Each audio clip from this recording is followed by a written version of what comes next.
He saw that he could climb the cliff, but this was not necessary. The squareness of the rock allowed a sort of plinth rounded, so that to the right, over the lagoon, one could inch along a ledge and turn the corner out of sight. It was easy going, and soon he was peering around the rock. Nothing but what you might expect: pink, tumbled boulders, with guano layered on them like icing, and a steep slope up to the shattered rocks that crowned the bastion.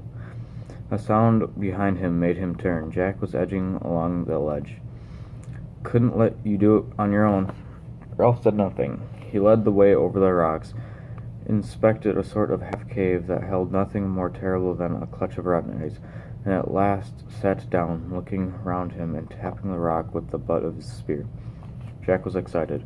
"What a place for a fort!" A column of spray wetted them down. "No fresh water." "What's that, then?" There was indeed a long green smudge halfway up the rock.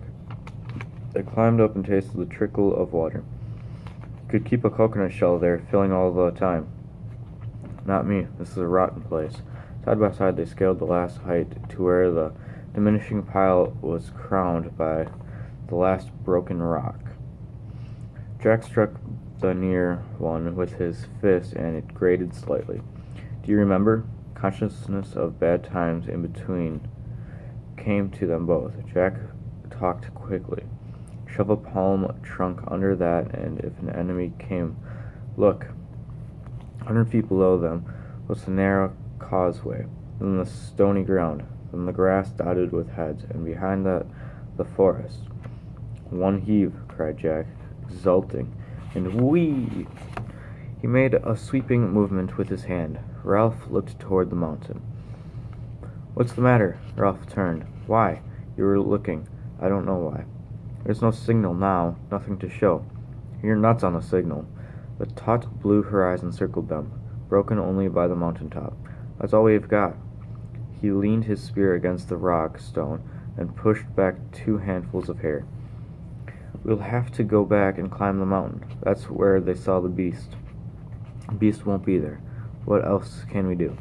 Others, waiting in the grass, saw Jack and Ralph unharmed and broke cover into the sunlight. They forgot the beast in the excitement of exploration. They swarmed across the bridge and soon were climbing and shouting. Ralph stood now, one hand against an enormous red block, a block large as a mill wheel, that had been split off and hung. Tottering, somberly he watched the mountain. He clenched his fist and beat hammer-wise on the red wall at his right. His lips were tightly compressed and his eyes yearned beneath the fringe of hair. "Smoke!" He chuckled his bruised fist.